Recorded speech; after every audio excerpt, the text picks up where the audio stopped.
নজর রাখবো, চ্যাংদোলা মন্তব্য করেছিলেন শুভেন্দু অধিকারী, আর সেই মন্তব্যে পদ্মেই ক্ষোভ। হ্যাঁ, হতাশ নেতা কর্মীরাই পদ্মের ক্ষোভ স্বরূপনগরের বিজেপি নেতা কর্মীদের মধ্যে। একবার শোনাই শুভেন্দু অধিকারী সম্প্রতি কি মন্তব্য করেছিলেন। বিমান ব্যানার্জিকে, মমতা ব্যানার্জিকে হারাবো, আর ওদের দলের যে কটা মুসলমান এমএলএ জিতে আসবে, বিজেপি সরকারে আসবে, চ্যাংদোলা করে তুলে রাস্তায় ফেলবো। আরো বিস্তারিত আবিরের কাছ থেকেই জানবো। আবির, শুভেন্দু অধিকারীর এই মন্তব্য, আর তাতে তো দলের অন্দরে মানে বিজেপি নেতা কর্মীদের মধ্যেই ক্ষোভ। দেখো, প্রথমত হচ্ছে পশ্চিমবঙ্গের যে রাজনৈতিক পরিস্থিতি বা যে ইস্যুকে কেন্দ্র করে পশ্চিমবঙ্গের নির্বাচন হয় তার প্রেক্ষাপট ভিন্ন থাকে। অন্য রাজ্য বা জাতীয় স্তরের রাজনীতির ক্ষেত্রে যে অংশকে জুড়ে এগোনোর চেষ্টা করে তার সঙ্গে বেশ কিছুটা অমিল থাকে। যে ধরনের মন্তব্য বিরোধী দলনেতা তিনি করেছেন, সেই কারণে কার্যত অস্বস্তির মধ্যে পড়তে হচ্ছে তাদের দলের একাংশকেই। তার কারণ হিসাবে তারা মনে করছেন এই ধরনের মন্তব্য করা বা এই ধরনের আচরণ করায় শুধুমাত্র একটি নির্দিষ্ট অংশের ব্যক্তিদেরকে আক্রমণ করা নয়, যারা সমাজের বিভিন্ন ব্যবস্থা সম্পর্কে ওয়াকিবহাল বা যারা বিভিন্ন ইস্যু কেন্দ্রিক ব্যবস্থা সম্পর্কে ওয়াকিবহাল, তাদের কাছেও একটা ভুল বার্তা গিয়ে পৌঁছাচ্ছে। দ্বিতীয়ত হচ্ছে জাতীয় রাজনীতির প্রেক্ষাপটে যদি দেখতে পাওয়া যায় যে এই ধরনের মন্তব্য করার ক্ষেত্রে তাদের যারা কেন্দ্রীয় স্তরের নেতারা রয়েছেন তারা যথেষ্ট সংবেদনশীল ভূমিকা বিভিন্ন সময় গ্রহণ করেন। এমনকি জাতীয় স্তরের রাজনীতির ক্ষেত্রে এই ধর্মীয় বিষয়কে দূরে সরিয়ে রেখে তারা যে বিষয়কে সামনে তুলে আনার চেষ্টা করেন, সেখানে দাঁড়িয়ে বাংলার কোনো যে নেতার বা বিরোধী দলনেতার এই মন্তব্য, সেটা হচ্ছে পাল্টা অসুবিধা তৈরি করতে পারে বিজেপির অন্দরে। এছাড়া রাজ্যের বিভিন্ন জায়গাতে তাদের যে সাংগঠনিক যারা ব্যক্তি রয়েছেন, বিভিন্ন জায়গাতে একেবারে নিচু তলাতে সংগঠন ক্ষেত্রে সামলানোর ক্ষেত্রে যারা কাজ করে থাকেন, তাদেরকেও তো বিভিন্ন ধরনের ব্যক্তিদেরকে নিয়ে চলতে হয়।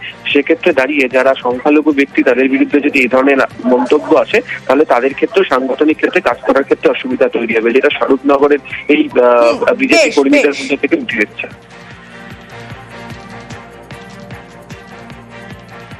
এই মন্তব্যে যেখানে বলছে একটা কমিউনিটির ভোটের প্রয়োজনই নেই, আমি জানি না কোনো রাজনীতিতে এরকম বলতে পারে না যে আমার ওরকে ভোটের প্রয়োজনই নেই। যদি প্রয়োজন নাই থাকে তাহলে এরা কেন খেটেছে, এরা কেন ভোট দিয়েছে? আমার মনে হয় অবশ্যই এতে ভোট, আমার স্বরূপনগরে আমরা সংখ্যালঘু 49%, সংখ্যালঘু 51% হিন্দু ভোটার। এখানে আমার মনে হয় স্বরূপনগর আগামী দিন ক্ষতির কোন ইয়ে দেখবে। বর্তমান যে পরিস্থিতি যেটা তৈরি করছেন, বিশেষ করে শুভেন্দু বাবু, ওনার ভাষাভিত্তি দেখে আমাদের মনে হয় যে উনি এই ভারতীয় জনতা পার্টিটাকে বেশি দূর উনি এগিয়ে নিয়ে যেতে পারবে না। এই যে সমস্ত ভাষাভিত্তি উনি ব্যবহার করছে, বিশেষ করে মুসলিমদের বিরুদ্ধে, তাতে করে আমাদের এই রাজনীতিটা এগিয়ে নিয়ে যেতে আগামী দিন খুব সমস্যা হয়ে যাচ্ছে।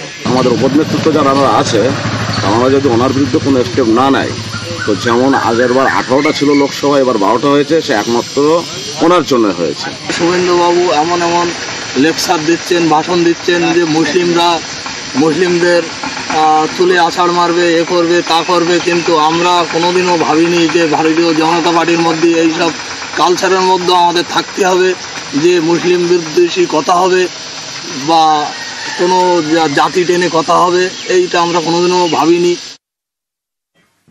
সংখ্যালঘু বিধায়কদের ছুঁড়ে ফেলার হুঁশিয়ারি দিয়েছিলেন শুভেন্দু অধিকারী, একেবারে চ্যাংদোলা করে ছুঁড়ে ফেলার হুঁশিয়ারি, কিন্তু শুভেন্দু অধিকারীর সেই মন্তব্য সমর্থন নয় দিলীপ ঘোষেরও।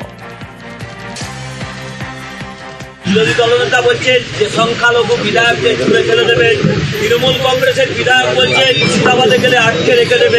এই ধরনের রাজনীতি, এটা রাজনীতির বিষয় নয়, কিন্তু যেভাবে হাওয়া গরম করার চেষ্টা হচ্ছে বা যে ধরনের বক্তব্য সরকারি তরফ থেকে আসছে, প্রতিক্রিয়া তো হবেই। কোনোটাই মানে আকাঙ্ক্ষিত নয়, কোনোটাই আমি সমর্থন করি না। গণতান্ত্রিক পদ্ধতির মধ্যে হোক, কিন্তু দায়িত্বটা সরকারকে নিতে হবে যাতে পিসফুল সবকিছু হয়।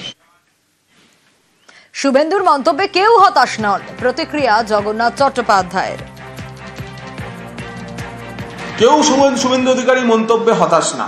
শুভেন্দু অধিকারীর মন্তব্যের পেছনের তত্ত্ব হলো যে বিধানসভাতে যেভাবে গণতন্ত্রকে বারবার হত্যা করা হচ্ছে এবং টার্গেট করা হচ্ছে, ভারত মাতা কি জয়, জয় শ্রীরাম বললেই যখন টার্গেট করা হচ্ছে, সেই কারণেই তিনি তার যে মনের প্রচন্ড ব্যথা, গণতন্ত্রের মন্দিরে গণতন্ত্রকে হত্যা করার যে ব্যথা, সেই ব্যথা প্রকাশ করেছিল। এবং সারা বাংলার সনাতনী হিন্দু বাঙালি জানেন যে এক আছি তো ঠিক আছি।